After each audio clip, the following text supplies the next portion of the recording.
Sinabi ni Jesus sa kanyang mga alagad, Ipahayag ang mensaheng ito sa inyong paglalakbay. Palapit na ang kaharian ng langit. Pagalingin ang may sakit, buhayin ang patay, linisin ang mga may ketong, at palayasin ang mga demonyo. Ibigay nyo ng walang bayad ang tinanggap nyo ng walang bayad.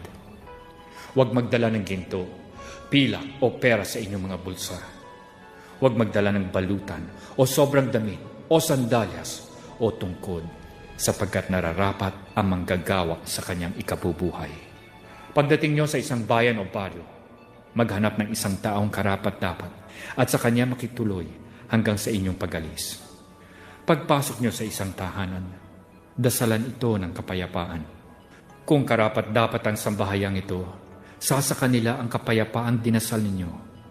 Kung hindi naman karapat-dapat, babalik sa